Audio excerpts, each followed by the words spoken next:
I will give $100 to anyone who colors in each one of my teeth a different color on that coloring page. Oh, on the paper. Please. Kindly look at Matt. No. They teach you this. Alex knows this. Facilitator's got to be clear about directions.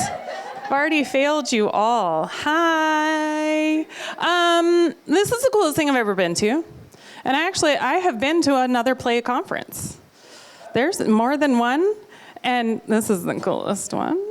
I'm really, really, really, really thankful to Stephanie and her team for bringing me here, because this is my absolute favorite thing to talk about in the whole wide world. So much so that I made up a job. That's what I do. This is all I do. Is talk about play every day. And I just love it so much. So, hi, that's me. Oh, I click. That's what we're talking about. It's been on your schedule. You saw that. It's the title. What you need to know about me is that I have ADHD. Did you notice already? Yeah, that's cool. So I'm going to hold these things in my hand so I don't flail them around all over the place. But normally I'd be playing with this, but they offered me a mic, and I was like, yes, please. I would like to hold that very much. Also, I have a bit of sensory processing stuff. That's me. Yeah. Here it is. This lady, you guys want money. I love this. There will be more times, more stuff. Sensory processing stuff. If you guys have been so attentive and well seated, and I have not been. I have been in the back corner, half doing jumping jacks. So I want to make sure that you all feel comfortable. It will not mess me up if you're like, I need to move my leg different than this chair is letting me, and take Sunny's advice and do something else. Please feel free to do that. Obviously, there's toys on the table. That's all I do. Doodle, sketch, whatever. Just make yourself comfortable. Do what you need to do. I'm also going to be asking us to participate in a couple of things. And I'm going to do some neurodivergent-affirming actions throughout this session. So I will be inviting you. Participation is completely voluntary. You are totally welcome to just observe. I want you to feel very comfortable in that. And yeah, you don't have to do anything you don't want to do because you're a grown-up and you paid to be here. I'm not going to force you into anything. So this is what you can expect from today's experience. We're going to have a discussion of the neuroscience of flow and play. We're going to explore essential skills and qualities that flow and play can enhance in your life and work. And we're going to discover practical strategies and tips to get into flow and foster a playful mindset, life, and culture. Yes, I read every word on that screen. That's another neurodivergent affirming action in presentations, because honestly, neurodivergent or not, you're not listening and reading at the same time. So if I have a lot of words on the screen, which I do sometimes, I will be reading them, and that's on purpose. For you, because I care about you. And for me, actually. So first, let's play. And I have to say, I had to move this earlier because you got a little spoiler of our first activity this morning with Mr. Cartoonist. And it kind of made me really excited. And I was like, is he about to say a bird? Yeah, he did it. Here we go. Let's do this. So it is a little bit different. And I just spoiled. Anyway, oh my gosh. Anyway, so take a piece of paper, get a fresh one, and get one that you don't mind messing up. Don't do it on top of your notes, maybe, if your notes are important to you, okay? And in a moment, I'm gonna do a 3, 2, 1, go, so wait for that. Because I'm gonna ask you to close your eyes if you feel comfortable, just because that's easier. And if you don't feel comfortable closing your eyes, which I would personally not, and this space has nothing to do with anyone, I'm just weird, look away, just look up at the ceiling instead. And we're just gonna scribble. No music this time, which I do love that activity. And I need to show you my saxophone later that I did. ADHD, focus on what you're doing. Not looking at your paper, we're gonna scribble just for 3 seconds, okay? Can be curvy, can be angular, however you want, whatever, right? Just scribble. So look away from your paper or close your eyes. 3, 2, 1, scribble. Stop. Okay. Everyone, you guys looked real fast back at your scribbles. But you should, that's good. Now, as we were instructed this morning, turn it all around, and you have a little less to work with, but that's okay. Find a place for an eye, a beak, and 2 little feet. And you do not have to make it a bird. Thank you for asking that. I did this activity with a group one time, and I saw just real sheer frustration on one person's face. And I waited, and they went, "This isn't a bird." And I was like, "Oh, okay, it doesn't have to be, it's a fish." And they added fins and little pucker lips, which was really cute. So it can definitely be whatever you want it to be. Birds tend to be the easiest to toss a little beak or an eye on. How do we feel about our birds? Did somebody just go, "Aw," at their own bird? Yes. Then you need to name your bird. If your bird makes you go, "Aw," and if your bird makes you want to get a tattoo on your forearm of the one that you did the first time ever, I'm obsessed with this activity because it's pretty great. And we're going to learn about why this silly little bird activity is super great. Oh, here's mine. Ah, there it is. See? It's on my arm. And that's so cute. And it made me so happy, and it's literally just a scribble. And I'm one of those people who's not an artist. I'm not creative, right? But an optimal state of consciousness where we feel our best and perform our best. Yes, please. That's what I want. Optimal. Best.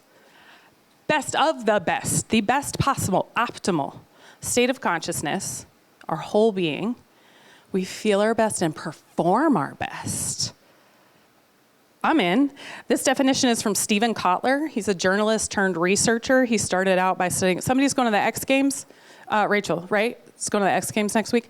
He started his journalism career writing about X Game athletes back in the 80s when it kind of first started. And he was like, hold on. How can these 30-year-old athletes all of a sudden do these amazing flips? And if anybody has tracked this over time, people used to be able to do this on skis, right? That was it.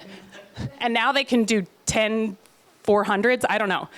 It's insane what they can do. So Stephen Kotler started studying this and realized that it was because of the flow state that these athletes are able to do these amazing, amazing things. Because they're in an optimal state of consciousness where they feel their best while performing their best. And it's flow. So if you guys like to mind map, I love a mind map. Grab another sheet of paper or whatever, put it next to your bird. It could be the body of your bird, whatever you want it to be. It can be an oval, it can be a square, it can be a rectangle. You also don't have to mind map, right? Whatever. We're gonna go through the 8 traits of what flow is. Mihai Csikszentmihalyi, the most fun name in the world to say, is a psychologist who is the father of flow. He discovered flow, he studied it most comprehensively, has written, the book is called Flow, and then there's Flow for a business, Flow for creative. There's multiple iterations of the book. They're fantastic. Articles, now people write about him. If you start to search it, you might see things that say 4 traits, 6 traits, 10 traits, but I pull 8 straight from his work. Ready? Active engagement. When we are in flow, we are actively engaged. Could be physically active. We could be an X Games athlete. But it can also be cognitively or mentally active, as long as we are engaged with the activity.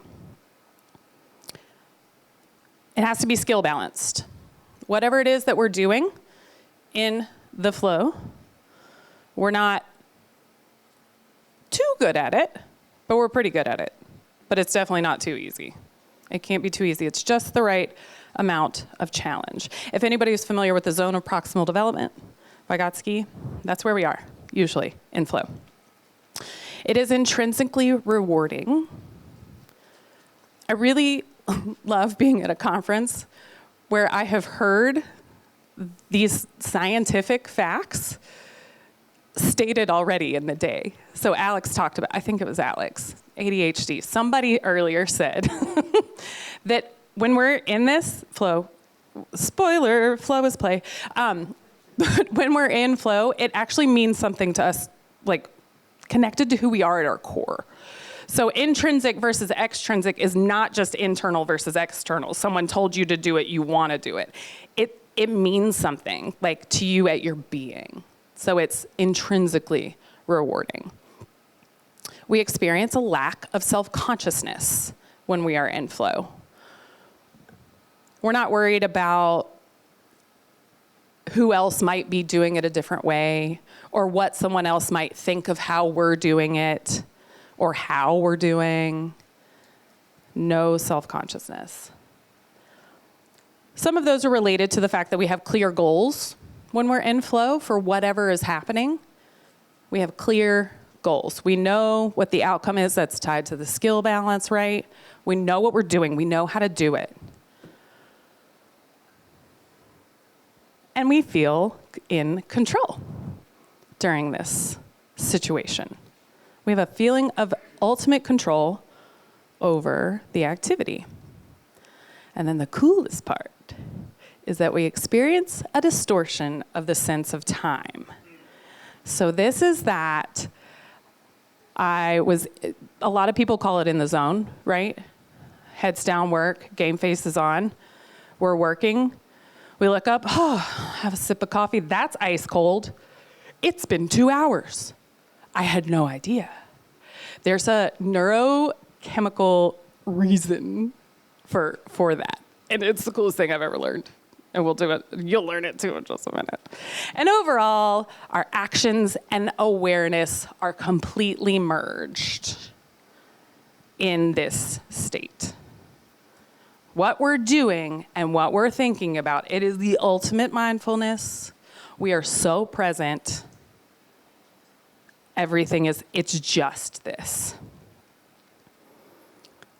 And Mihai Csikszentmihalyi, in his extensive studies of this state of flow, found that it was an overall very positive experience.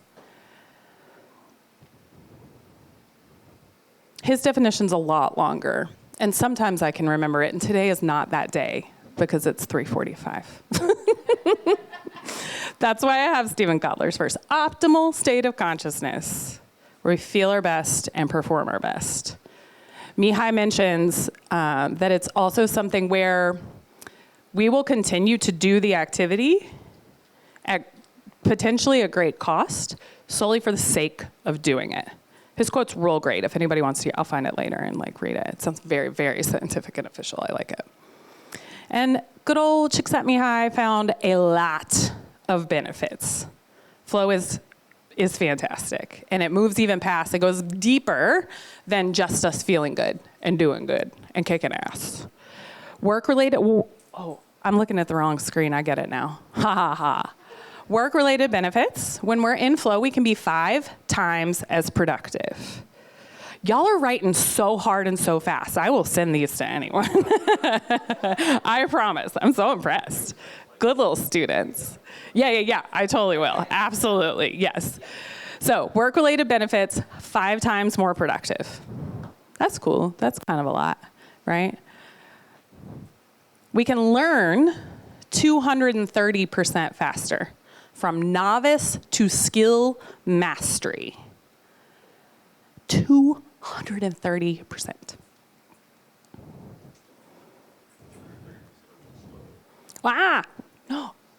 Okay. Teasers, spoilers. 500% more effective when we're in flow. That's not a typo. My zero key didn't get stuck. It's supposed to say 500. 500% more effective at whatever the task is that we're doing if we're in flow when we're doing it. And we can be 400 to 700% more creative. Those are really big numbers, and they are legit statistics. Good studies. These are good psychologists that did this work for us. There's also some personal benefits, like increased happiness. I mean, that's not too shabby. Maybe some joy, improved motivation, and even better relationships. There it is. Told you. So those are pretty great. Yes, please. I would like those benefits. Does anybody not want any of those benefits? You're like, I want some of them, but not one, not that one. Right. Those things are awesome. If you can put that on, you're like, this is what I'm going to do this week. I'm going to be 5 times as productive and 400 to 700% more creative. Yes, that I'm so in. And those benefits is probably part of why kind of the good old hustle culture, hustle bros, wake up at 3 o'clock in the morning for your cold plunge before your algae smoothie. Guys have kind of like co-opted it as like a life hack. So get into flow, and you only have to work 45 minutes a week and then go to Cancun or something. I don't know. But nobody's actually able to do that. Never mind, I'm not going to say that because I haven't read the book. So I shouldn't make a judgment about the book. Don't judge a book by its cover. But there's a book that talks about not working a long hour week, which a lot of people read, but I don't know anybody that does it. And I believe that the reason is because they're only talking about the flow state, which is only the 3rd stage of the flow cycle. There's 4 stages to the flow cycle. I've been talking at y'all for way too long. So put your pen down if you want. And y'all been working hard. Way harder than me. We're going to play a little bit. We're going to channel our inner Dolly. I've never met Dolly Parton. I'm going to manifest it, though. Look at us. Aren't we cute together? It is. But I think Dolly would enjoy this activity, so that's who I use. So if you would like to participate with us, it's just hands up in the air to start. This is why I use Dolly, because I have a microphone in my hand. So do Dolly's hands. Peace sign on one hand. Let's try that again, everybody. Peace sign on one hand. That's how you say words. Okay sign on the other. I am going to put this down this side. You guys are so good. Done. Just kidding. Now, switch. I highly recommend that you only look at your own hands, because in a minute somebody's going to flip the bird. It was just me. My fingers don't work. Okay, they do work. Look at them work. I can't forget it. So another activity that took 10 seconds, maybe, just like your scribble bird. 10 seconds. And what we just did is completely re-energize our brains, even our bodies. There were some physical benefits, and we'll talk about those specifically now. But hey, that flow cycle I mentioned. 4 stages. Flow is the 3rd stage, but we cannot forget about these 3 other stages. First phase, I go between phase and stage. I don't know why, but don't get tripped up on that. I would if I was listening to me, so maybe that will help you not. First stage, phase. Phage. No, that's not it. Is struggle. These are very aptly named. This is a scientific concept. It was discovered by Herbert Benson. He's a cardiologist. He founded the Mind-Body Institute at Mass Gen. Pretty impressive. Dr. Dude came up with all of this, but I love his names because, yes, stage 1, struggle, because you know what? You struggle in it. It's a struggle. Whatever you're doing in the struggle phase is hard. It's difficult. It might be boring. It might be redundant. It might be repetitive. Repetitive is redundant after redundant. But that's what we experience, whatever it is that we're doing. But our brain, so smart, our brains, they're amazing. And they know this. So they give us, your multiple brains, maybe that's just me, my multiple voices. Our brain gives us cortisol and adrenaline. And some of you are going, no, thank you. I don't want that cortisol. That's the stress hormone, and I don't need more, and it gives me belly fat. Do y'all remember those 2000 internet, that dancing lady on the side? Yes, it's true. Too much cortisol, and at the wrong times, that is bad stress. But cortisol, at its very core purpose of being in our bodies, is motivation. And adrenaline is a redirection of our body's energy, our heart rate, our blood flow, respiratory rate. It's like, what are our other bodily functions? Oh yeah, all of those. But the adrenaline serves, again, it's not too much. We're not going emergency level adrenaline here. It's just enough to give us the energy and the motivation to move us through the struggle phase, because it's a struggle. So when you're in this phase, and as we start to understand the whole cycle, and you know when you're in the struggle phase, you can go, okay, yes, this is hard, but I know what's happening and I'm gonna get through this. Then we move into release. Phase 2. I'm calling it phase from now on. That's what's happening. Phase 2 is release. Our super cool, smart, efficient brain releases, again, with these stage names, they're great, releases nitric oxide. And that nitric oxide serves to release, flush out the cortisol and the adrenaline from our brains and bodies. And during this phase, we need to release ourselves from whatever it was that we were doing in the struggle activity. All right? So we start, we sit down, we're doing something hard. Yes, it's a struggle. We get the cortisol, we get the adrenaline. Walk away.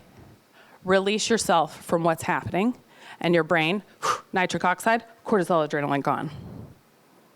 And then get real excited, everybody. It's the star of the show. It's the flow state, and the coolest thing that I've ever learned about the brain, potentially science or humans or anything ever, transient hypofrontality.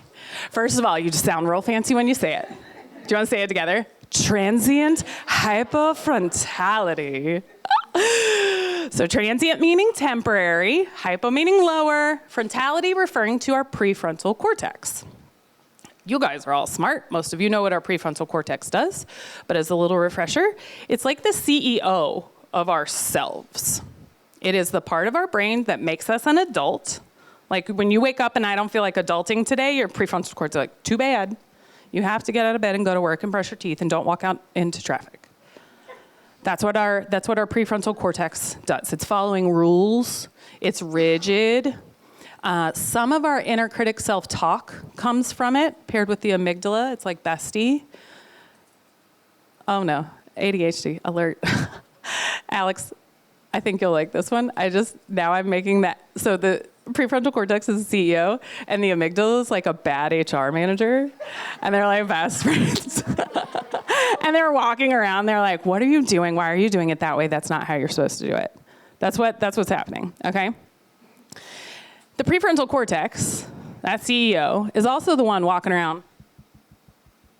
It's been 20 minutes. This is the part of our brain that monitors the passing of time.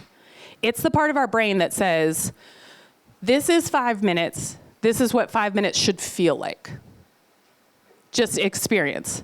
So kids, their prefrontal cortex is not developed yet, right? And you tell a kid 5 more minutes, that means literally nothing to them. And you cannot explain it because the part of our brain that monitors that doesn't exist for them. But it does for us most of the time. Until we're in, let's say it again together, transient hypofrontality. I feel like one of those old health videos. But this part of our brain temporarily turns down. The activity in that part of our brain, in this state, they've done fMRIs, like there's imaging that has proved this for this third stage of the flow cycle. So there's no part of us that could monitor the passing of time if we wanted it to. So that's where the sense of the distortion of time comes from. And then that lack of self-consciousness is because the CEO and the bad HR manager are on vacation. They're not around. And then at the same time, so we're moving slides, but we're still on the third phase, okay? You guys have heard a lot of these already today. This is when we get not huge, but some pretty significant doses of dopamine, serotonin, endorphins, norepinephrine, anandamide. BDNF is brain-derived neurotropic factors. Some of these you know of as feel-good hormones. These are what make us feel good. Runner's high, endorphins. Has anyone ever literally never in their life gotten a runner's high? There's a lot of people. wish people wouldn't use that explanation. I'm like, you're really alienating a whole lot of people who hate you now. So that's not it. It can also come from, flipping. It can come from playing the violin. It can come from drawing a cartoon. It can come from doing a spreadsheet.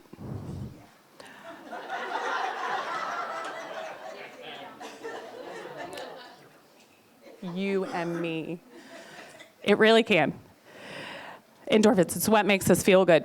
The combination, some of the different combinations of these neurochemicals end up being responsible for so much more than just making us feel good. So we talked about how when we're in flow, it needs to be actively engaging. That doesn't need to be physical. It could be mentally or cognitively engaging. But the neurochemicals still do the same thing. So some of these, when they work together, they boost our strength. And they can help reduce the perception of pain, even when we're not necessarily being physically active. And then all of that together, the transient hypofrontality and all of the neurochemicals together bring us to the peak experience, optimal state of consciousness. Creativity is off the chain. Productivity through the roof. Joy, excellence, skill. Again, yes, please. Why not? And then the hustle culture bros tell us, like, yeah, get in flow, and then get in flow again. But we're only on the third stage, right? There's the fourth one. You guys can finish this sentence. What goes up? Our brain does. You're essentially high when you're in flow. Those neurochemicals that we get, Stephen Kotler does a great job in one of his books where he compares each one, and he's got scientific backing to it. Each one is related to a street drug. Like, if you do all the street, you will die. But in flow, we don't. It's awesome. And it's natural and legal, It's great. We won't go to jail for it. But we are high. We are high. It is a peak experience. We are literally at the top of anywhere we could think to be. We can't stay there. We have to come back down. Fourth phase of flow is recovery. Also aptly named. It's telling you what to do. Recover. We don't do this. Our world does not allow for this. Especially not after a bout of flow when we have just crushed something. Objectively, our skill, we were excellent. We were the best we could be at something we are probably one of the best at. But you can't stay there. We come down. Prefrontal cortex, it's not in hypo state anymore. CEO's back, bad HR's manager is back. Wonder which you just wasted 2 hours. I can't believe, that's the work you're gonna turn in? Your dopamine is down, your serotonin is down, you do not feel good. Even if your work was remotely physical, any sort of activity, but even if it wasn't, you're tired. Your body, we had adrenaline move through us in the struggle phase. We are potentially physically, mentally, emotionally exhausted now after flow. But no, we don't. America definitely doesn't care. Get back to work. Do better, do more, work harder, work faster, and do it now. No, we can't do that anymore.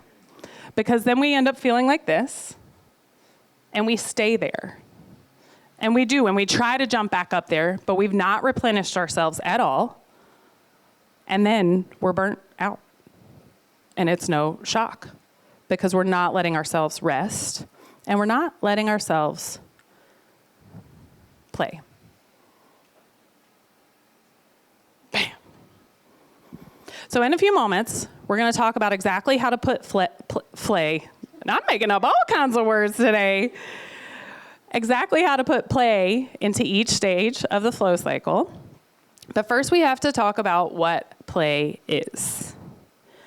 If you Google play, If we had more time, sometimes in longer workshops, I have people Google, and everyone immediately comes up with a different one.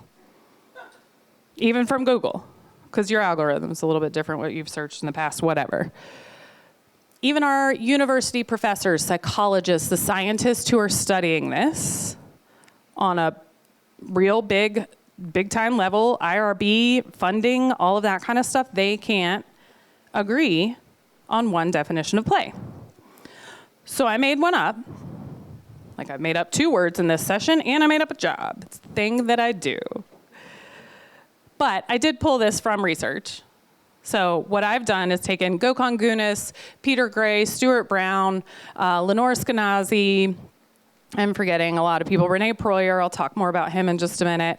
The Lego Foundation's actually done a lot of third-party research on play as a concept, not just its toy.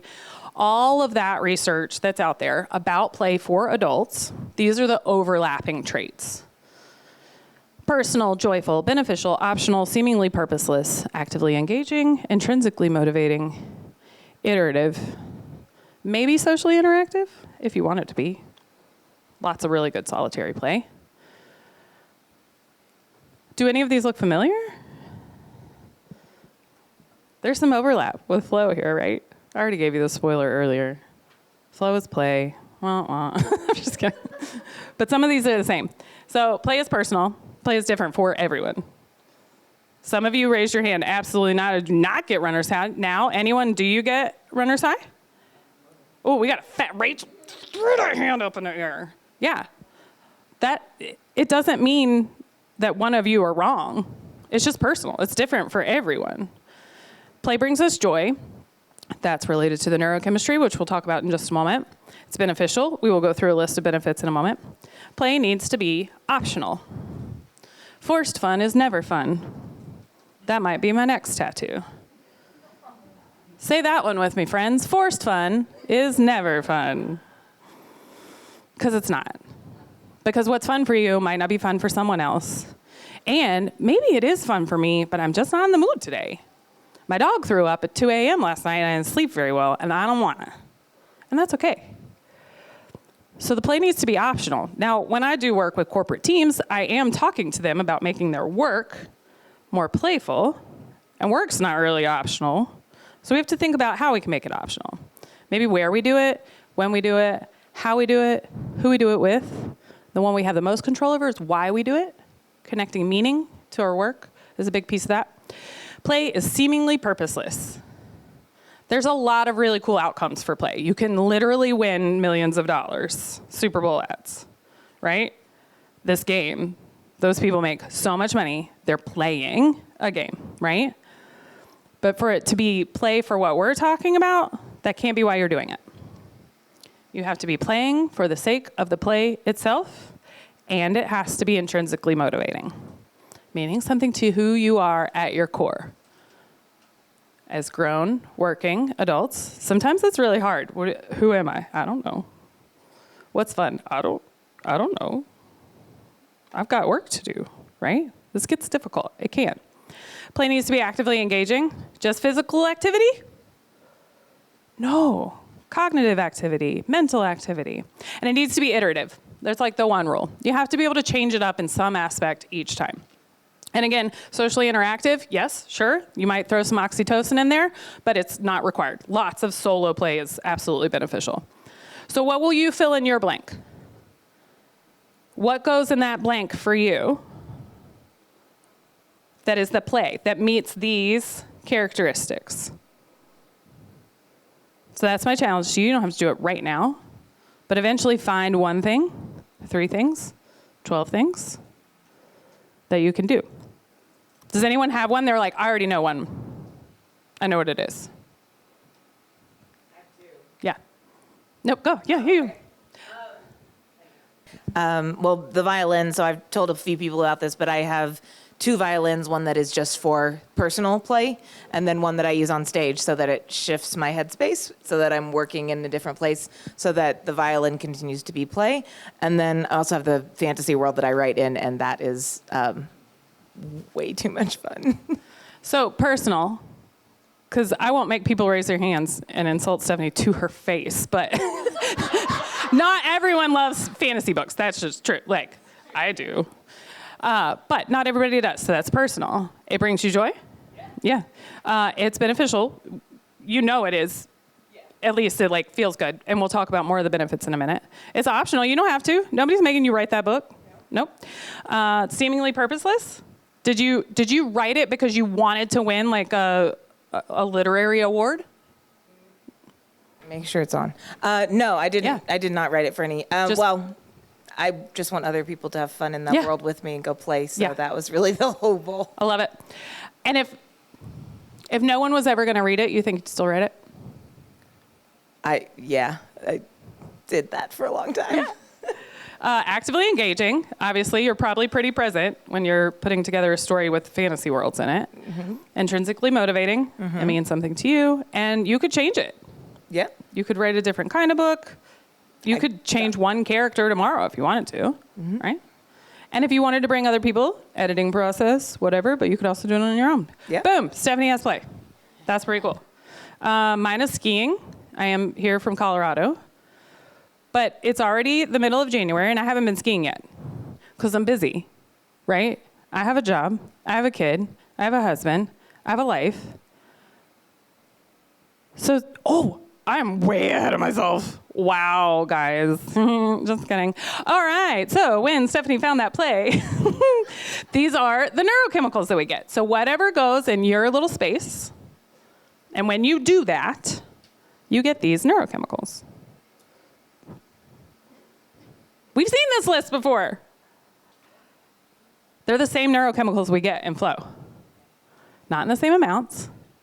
And when we're playing and not in flow, we don't have that transient hypofrontality. So that's our difference there. But we are still feeling good. We're doing good. Dopamine is a feel-good hormone. But did you guys know that it's also directly responsible for supporting working memory? So when you get a boost of dopamine and you're learning something, you will be better at learning it. And you will hold things in your memory longer when you get a dose of dopamine. Norepinephrine, directly responsible for reducing stress.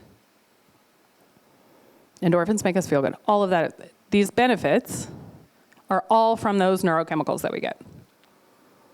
Cognitive benefits, our critical thinking is better. The dopamine plays a big role in that, but it's a combination of all of them. I'm not actually a neuroscientist. I don't know if you noticed. I say things like phage. You probably figured that out real quick.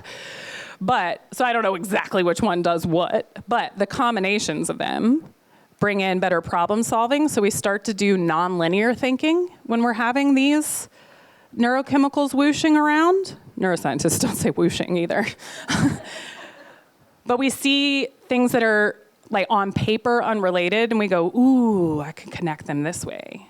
Our pattern recognition is better, pattern creation, leading to creativity.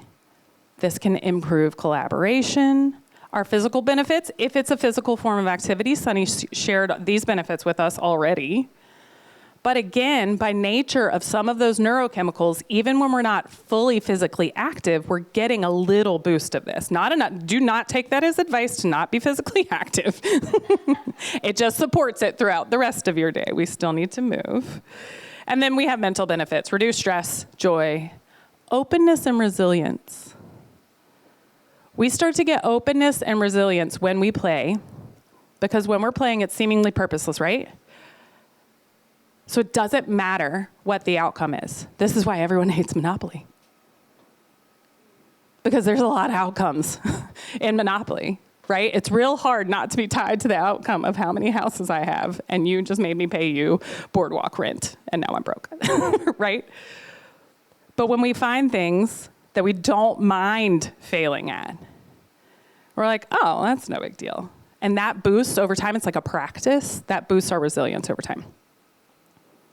But now I'm back to where I said I got real ahead a minute ago. A lot of us feel this way when I say, all right, go forth and play, right? Because we're talking about picking up the violin and learning an instrument or going skiing. I don't have time for that. And maybe some people can make time, and that's great. Pickleball sure took off. People have a lot of extra time suddenly that I feel like everybody's like, I'm so busy, but how you play pickleball all the time. Okay. So what can we do to get over that piece of it? So I present, well, first of all, there's the concept Rene Proyer. I mentioned his name earlier. He is a personality scientist. So personality science is a field. That's where the, DISC and the Enneagram and Myers-Briggs, all those things, these are personality scientists are studying all of this, right? And there's personality traits that have been validated. Rene Proyer specifically looked at adult personality traits that were playful. I think there were 17, maybe more than that, validated them over time through his studies, and created 4 personal play identities. You've got a flyer in your folder that will, because we don't have time to run through it together here today. The coupon code is there, and it's free for you. It's just a little mini assessment. It's not a lot. You just circle some words. It's a self-identification type of tool, and it's not an archetype either. You're not one or the other. This is not a thing that you are for the rest of your life, but there's 4 of them. And they are lighthearted, which is generally what people think of when they hear the word playful, is lighthearted. We're carefree, we're frolicking. I might like to wear a clown nose and in a meeting. We're silly, we don't care what happens. That's lighthearted. But that's only one identity. There's 3 others: whimsical, relational, and intellectual. And intellectually playful people probably love a spreadsheet. And they've probably been told their whole life that they're not supposed to love a spreadsheet because it's a spreadsheet, and who likes doing spreadsheets? Me? Thank you very much. And that can be play for you. Have you ever made your own? She's so, yeah. I know. They're so great. They are. So this is step 1 to figuring out how to not look like this guy when you're thinking about play. Figure out what you are: whimsical, intellectual, relational, lighthearted. And then you can take a mindset shift. Rene Proyer, same scientist, defines the word playful as the ability to reframe a situation to be interesting, entertaining, or stimulating. There's no period on this, but that's the end of it. We're not going to the next slide where it's going to say fun. Fun's not in the definition of playful. Playful is just about making something interesting, entertaining, or stimulating. Any situation. Waiting at the vet's office, sitting around. Who has pets? Shout out what kind you have. Did anyone say ferret? Okay, so you're sitting across from somebody with 4 ferrets. Make up a story. How did they choose ferrets? Be nice, be kind. But there has to be a story behind why you would choose a ferret, right? They see one at a zoo. Did they rescue? They accidentally hit one with their car. Now they're dedicated to saving them for the rest of their lives. Did a dad have one when they were little? What is it? Just come up with a story and make up their names. Just make it interesting for you. No one needs to know your story. I guess you could be a little judgy if you want. Just don't tell anybody. Stimulating, entertaining. I tried making learning math more entertaining for my son. And we were doing the formula for area of a circle shape. I'm real bad at math too, so this is why I had to make it entertaining. Because I was like, can't. Sure. Yeah, that's what she said. But we're going over the formula, and he and I are also both the same. And then memorizing something just for the sake of memorizing it is the bane of my existence. It's not how my brain works, or his. So we have the radio on in the other room. Imagine Dragons comes on. I change the words to one of the choruses and sing the formula. And I'm like, oh, okay, that's a good time. This is going to help me.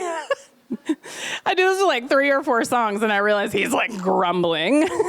He's 9 at the time. I'm like, oh, which reinforces our play is personal. It was wildly entertaining for me. He hated it, and will still say that I've ruined Imagine Dragons for him for the rest of his life. So, oopsies. The singing part of it is really good for some people. I will not sing to you on stage. If you want to hear me sing, one of my recommendations is to sing your password. If passwords are hard for you to remember and you don't want to write them down because you're safe, you could sing them. I did sing it on stage in my TEDx, so you can watch that if you want, but I'm not singing for you here today because it's late. But yeah, it's just a mindset shift, okay? So we can make literally anything playful.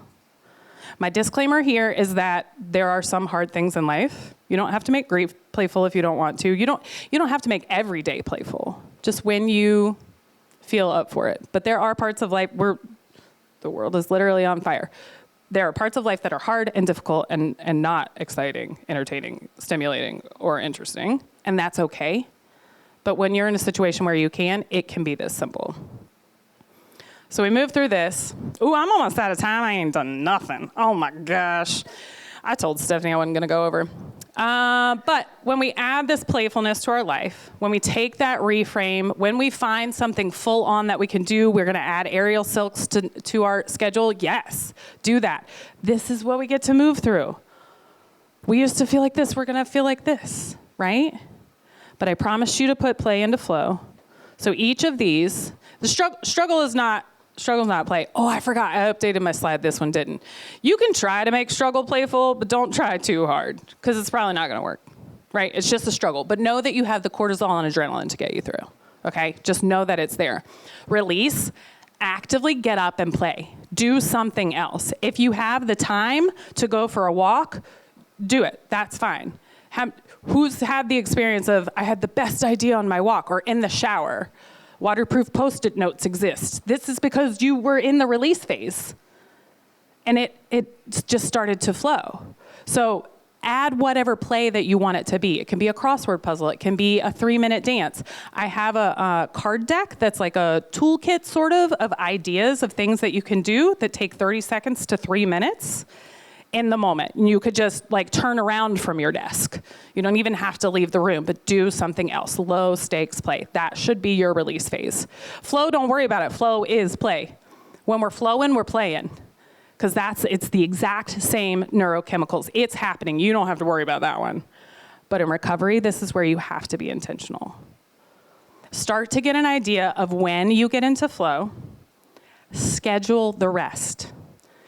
I get into flow often when I'm public speaking. I love doing this. And it's usually why I lose track of time. Shocking. But when I first started doing this, I loved it so much. I was like, yes, let's do it and do it again and do it again and do it again. And I was like, wow, I'm real tired, more tired than ever. And that was before I knew this cycle, before I had started studying Benson and Kotler's and Csikszentmihalyi's work. And I read that study and I was like, oh, I just needed a nap, right? Just take a nap. Schedule it in. Tell people that you're neurochemically designed to function that way. Don't let anybody make you feel bad about taking a nap, okay? And then play, because we get the same neurochemicals, remember? So that's gonna boost our mood just a little bit. We're not gonna go back to peak experience, but we're gonna feel good again. We're gonna feel a little better. Our energy will be boosted again. Those neurochemicals are doing their job to bring us back up, at least like to baseline, right? So when we play, it's not just fun and games. It can be. Play can be fun. A lot of people really struggle with that word. I do. It's not always games. It doesn't have to be rule-driven. It can just be that playfulness. Because it's about. Not necessarily finding an activity or a thing or a hobby. We're talking about the word hobby. It's just about connecting with yourself, maybe with others. But when we put it into the phases of flow, we're connecting with the work that we're meant to do. We are able to take the work that's in front of us. We can make it meaningful because we've made it interesting, we've made it stimulating and entertaining, and that is play. So it's my firm belief that as more of us pay attention to the recovery phase, take this in, start to normalize that, make it part of our schedule, and that starts to ripple out, and we all start to play with ourselves, with each other, across borders, across barriers. I literally believe that play will change the world. But we can start with ourselves. So, thank you. Please write down my stuff. Like I said, this is all I do. I love to talk about this so very much. It's all I ever want to talk about. We don't have the yellow card is up, so I know we don't have time for questions. But I'm around. So, the red card is up. Is the red card? Oh, okay. She was like, actually, that's red. But please, so fast. So when you're talking about play in those time periods, what type of time scale are we looking at? Because I've changed up what my office used to be. My rest or whatever, recovery and all that stuff, was playing music. But now I've moved into a garage where I've got my toy car stuff I play with, I've got a gym set, and I got my desk, and I have no heat, which is not good in wintertime. That's not working this winter. What type of recovery time periods are we looking at? So flow is like a spectrum. You can get into, so our X Game athletes, right, the Super Bowl athletes, they are in macro flow. This is intense. They have tapped into all of the strength and pain reducing aspects of the neurochemistry of what's going on. That is a macro flow. It's real intense.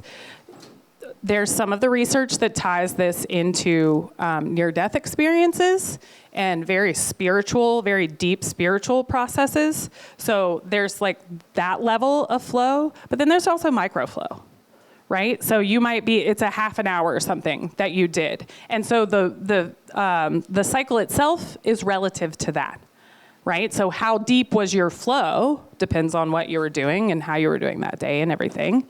And so kind of just compensatory as, that's not the right, I don't know, I don't have a word for it, but it's relative to that. Sometimes the struggle will be longer because if you're learning something new or you're doing something different, then that phase might be longer. Release is usually very short because it's just usually shorter. Flows however long it is, macro, micro, whatever, and so the rest needs to compare to if you were in micro or macro. He's like, I wanted to know 28 minutes. That's not the answer I have for you. Sometimes I get distracted with the play, and then I forget to go back to the work. Or, like after the flow, that's obvious. But then in recovery, I forget to get back to whatever the identifying the problem was, getting back to work. That's okay sometimes, though.